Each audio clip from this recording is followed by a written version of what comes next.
Hi guys, good afternoon. So இதயம் serial review பார்த்துடலாமா? எல்லாம் ரெடியாக இருக்கீங்களா? அதுக்கு முன்னாடி நம்ம சேனலை சப்ஸ்கிரைப் பண்ண மறந்துடாதீங்க. லைக் பண்ணுங்கள், ஷேர் பண்ணுங்கள், கமெண்ட்ஸ் பண்ணுங்கள். ஸோ இதயம் சீரியல் என்ன கைஸ், ஆடு தானா போய் என் தலையை வெட்டிக்கோ வெட்டிக்கோ அப்படின்னு நின்ன மாதிரியே இருக்குல்ல. முதல வாய்க்குள்ளேயே போய் புகுந்து விட்டாள் பாரதி, அப்படிதான் சொல்லணும். முதல்ல இருக்குல்ல, முதல்ல ஆன்னு வாயை திறந்துட்டு இருந்துச்சாமா.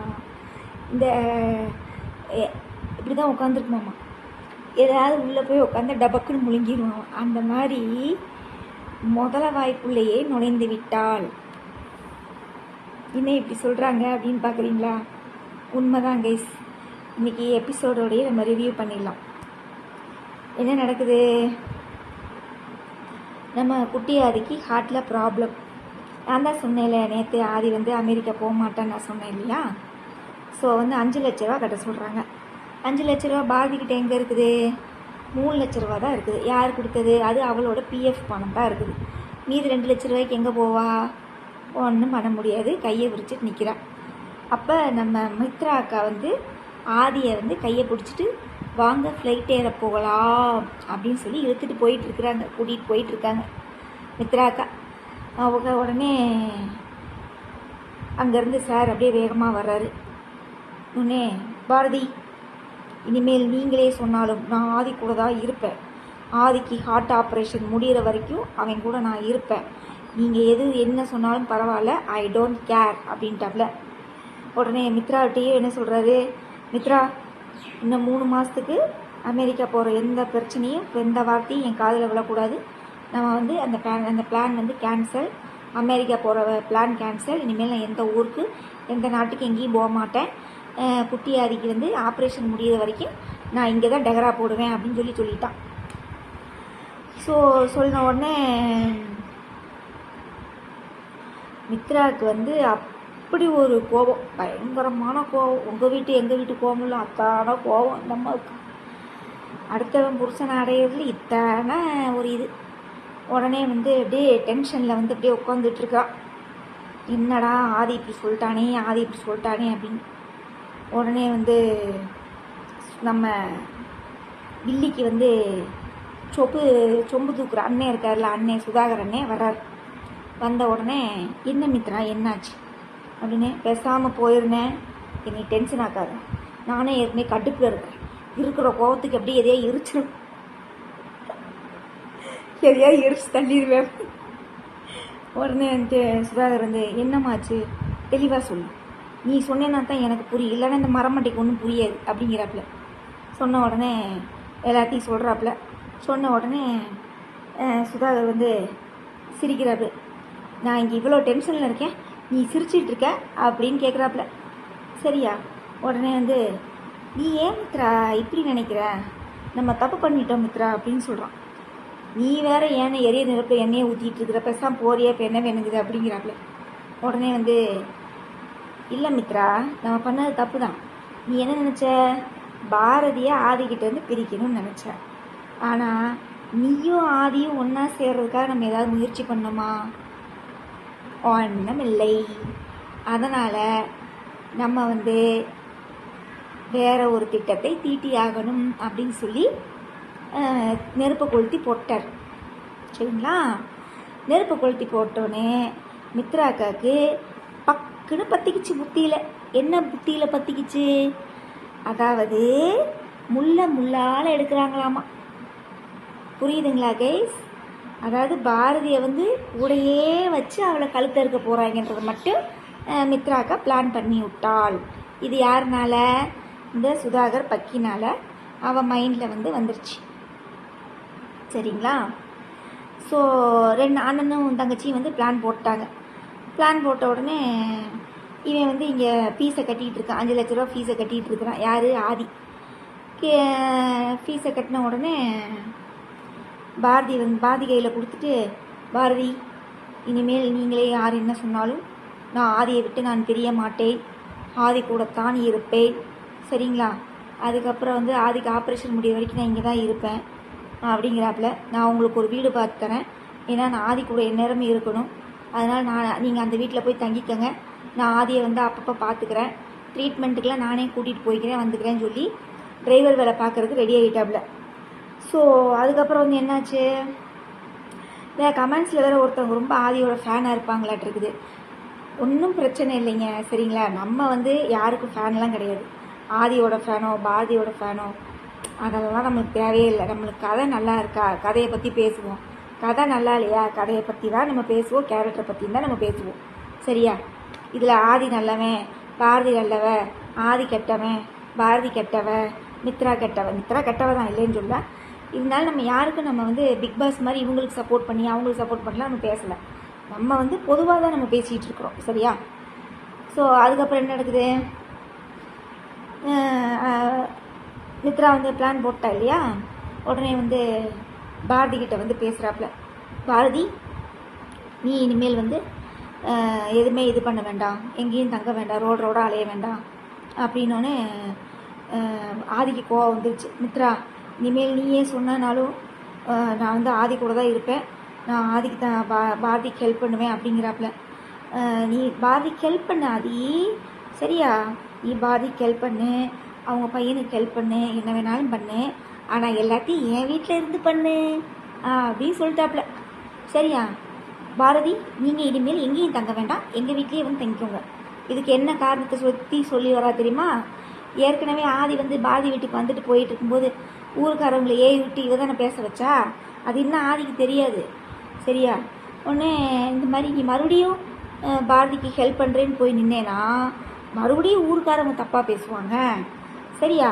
அதனால் ஊருக்காரங்க தப்பாக பேசுறதுக்கு முன்னாடியே நம்ம வீட்டில் கூப்பிட்டு வந்து நம்ம சேர்த்து வச்சு கும்மி அடிச்சிடலாம் அப்படின்னு சொல்லி மித்ரா பிளான் பண்ணிட்டாப்புல, சரியா?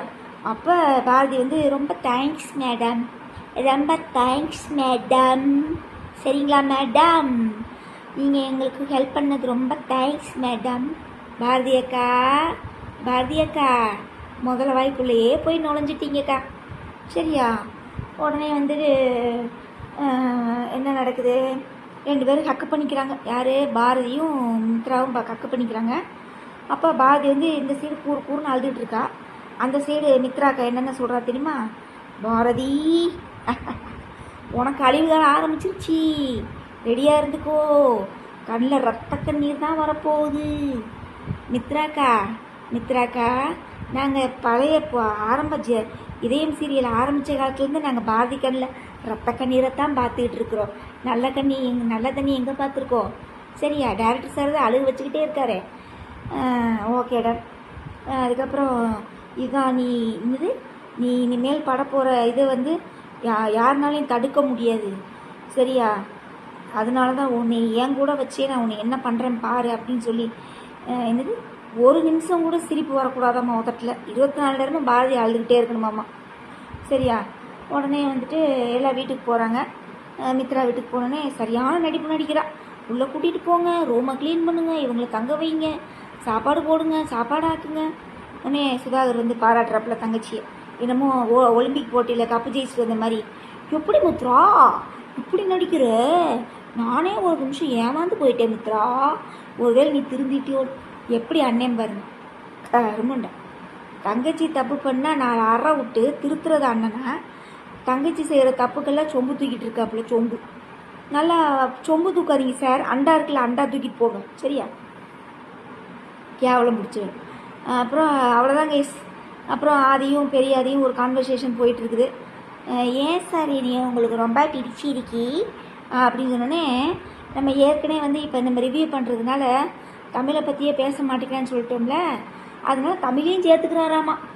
ஓம் கூடயும் தமிழ் கூடயும் இருக்கிறது வந்து அவங்க அம்மா கூட இருக்கிற மாதிரி ஃபீல் ஆகுதாமா. சரி, அது இந்த 5 வருஷத்தில் அந்த மாதிரி ஒரு ஃபீலிங்கே ஒன்றுமே வரலையாடா உனக்கு? இப்போ குழந்தைங்கள பார்த்தங்கடுத்தா உங்களுக்கு அப்படி வருதோ? மித்ரா கூட 5 வருஷம் லண்டனில் குப்பை கொட்டினியே, அப்போ வரலையே இந்த ஃபீலிங்கு? அதுக்கப்புறம் என்ன நடக்குது, இந்த சாவியை பற்றி கேட்குறான். சாவியை பற்றி கேட்டோடனே நான் கூட சரி ஞாபகத்துக்கு ஏதாவது ஒன்று, அந்த 5 வருஷத்து நினைவுகளை நான் இழந்துட்டேன்டா, அதை ஞாபகப்படுத்துறதுக்காக நான் ஒரு இது அந்த ஞாபகப்படுத்துறதுக்கு இது வந்து ஒரு அத்தாச்சி மாதிரி ஒரு இதுன்னு வச்சுக்கோங்களேன், ஒரு உதவி மாதிரின்னு வச்சுக்கோங்களேன். அப்படின்னு சொல்லிட்டு அந்த குட்டி ஆதிட்ட பெரிய ஆதி பேசிகிட்டு இருக்காப்புல. உடனே வந்து பெரிய ஆதி வந்துட்டு முடிஞ்சதாகவே இருக்கட்டும், இந்த 5 வருஷத்துக்கு முன்னாடி என்ன நடந்ததோ அதை அப்படியே போய் தொலையட்டும் அப்படிங்கிறான். பாரதி இதெல்லாம் இன்னும் கேட்டு கண்ணீர் வடித்து கொண்டிருக்கிறாள். கண்ணீர். ஒரு பக்கெட் இருந்தால் கொண்டு வந்து வச்சுருங்கடா. இந்த பாரதின்ற கேரக்டரை அழுதே சாவடிச்சிருவீங்களாட்டு இருக்குது. உடனே முடிஞ்சதாகவே இருக்கட்டும், இனிமேல் நான் அதை தொடர விரும்பலை, அதை நான் மறக்க விரும்புகிறேன்னு சொல்லி எல்லாத்தையும் சொல்கிறாப்புல. உடனே வந்து குட்டியாது எனக்கு புரியலை அப்படிங்கிறான். நீ பெரியவனானோடனே உனக்கு புரியும், அது வரைக்கும் நீ ஜூஸை குடி அப்படிங்கிறாப்புல. உடனே வந்துட்டு பாரதி வந்து கண்ணை தொடச்சிட்டே போகிறான். நான் தான் சொல்லலையா கைஸ், நான் ஏற்கனவே நிறையா ரிவ்யூவில் நான் பேசியிருக்கேன். ஒன்று தான் கைஸ். ஆக்சுவலாக வந்து கமெண்ட்ஸில் கூட கேட்குறாங்க, வந்து அம்மாவை இழந்தனால இப்படி ஆகிட்டான், அம்மாவோட பாசத்தினால இதாகிட்டான், அதுக்கப்புறம் என்ன சொல்கிறாங்க, தமிழை காப்பாற்றினா ஆபத்து வரும். அதெல்லாம் கரெக்டு தாங்க, சரிங்களா, அதெல்லாம் கரெக்டு தான். அதுக்கப்புறம் என்ன தான் இருந்தாலும் ஒரு நினைவுகளை அளித்தது தவறில்லையா, அதை மட்டும் எனக்கு பதில் பேசுங்க. அந்த பொண்ணு வந்து வயிற்றில் ஒரு குழந்தை இருக்குது, கையில் ஒரு குழந்தை இருக்குது. எப்பேற்பட்ட ஒரு மனுஷனுக்கும் ஒரு இறக்க பொண்ணு ஒன்று இருக்குமா இல்லையா? இவளை இப்படி நட்டாத்தில் நம்ம விட்டுட்டு போகிறோமே, பாரதி என்ன பண்ணுவாங்கன்னு ஒரு நிமிஷம் அவன் யோசித்திருந்தானா அவன் அந்த தப்பை பண்ணியிருக்க மாட்டான். அந்த ஃபோட்டோவை கிழிக்கும் போது கூட அவனுக்கு அந்த எண்ணம் வரல பாருங்க. அதுதான் என்னால் இன்னும் இது பண்ண முடியல.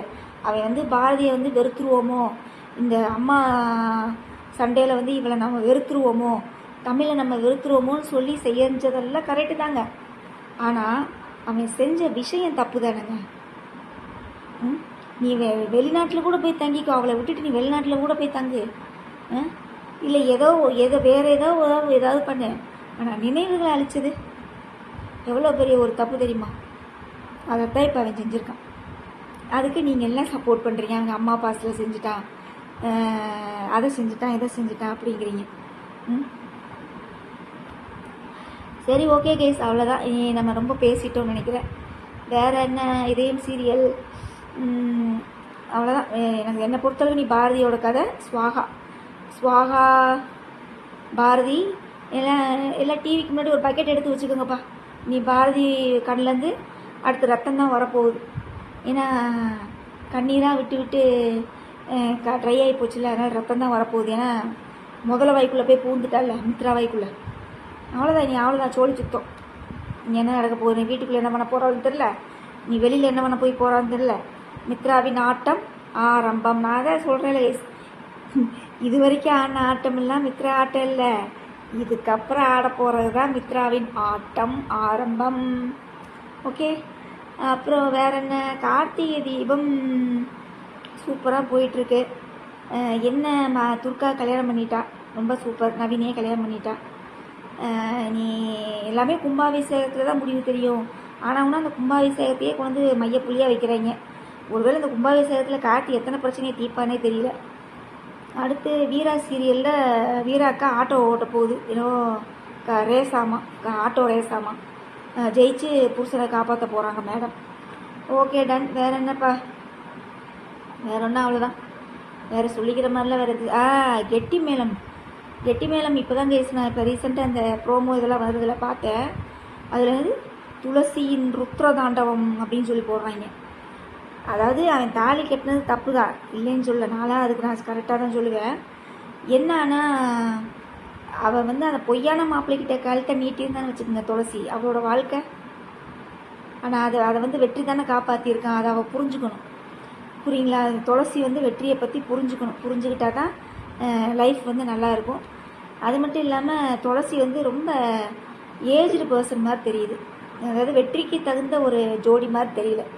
அக்கா மாதிரியா அத்தை அந்த மாதிரி ஏஜ் மாதிரி இருக்குது. பொண்டாட்டின்னு கொண்டு வந்து நிப்பாட்டிட்டாங்க. ஓகே டன், அவ்வளோதாங்க. வேறு என்ன சீரியல், மாறி அப்படியே போயிட்டுருக்குது. மாரியை பற்றிலாம் பேசுறதுக்குலாம் ஐடியாவே இல்லை. அப்புறம் வேறு என்ன, மனசெல்லாம் அது என்னமோ சூப்பராக போயிட்டுருக்குது. அவங்க தம்பிக்காரை வந்து பதவி ஏற்றுட்டாப்புல. அதுக்கப்புறம் வேறு என்ன, மௌனம் பேசியதே அது சூப்பராக போயிட்டுருக்கு. நீ மேகலா அக்கா வந்து என்ன செய்ய காத்திருக்குன்னு தெரியல, துளசி காப்பாற்றிடுவா.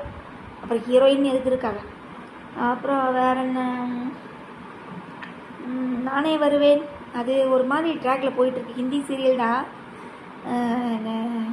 எனக்கு அந்த டயலாக் ரொம்ப பிடிக்கும் கேஸ். அதாவது ராமாவும் மோகனும் சேர்ந்தா ஹிட்டு தான், சூப்பர் ஹிட்டு அப்படின்னு சொல்லி அந்த குழந்தை சொல்லலையா, குஷி அந்த பேர் அழகாக இருக்குது, குஷி. நல்லா இருந்துச்சு. நானே வருவேன் சீரியல் ரொம்ப சூப்பராக இருக்குது, நல்லா இருக்கு. ஓகே கேஸ், பார்க்கலாம். நிறைய நேரம் பேசிட்டு நினைக்கிறேன். நீ நாளைக்கு எதையும் சீரியல் ரிவ்யூவில் பார்த்துடலாம். நீ மித்ராவின் ஆட்டத்தை பார்ப்போம். பாய்.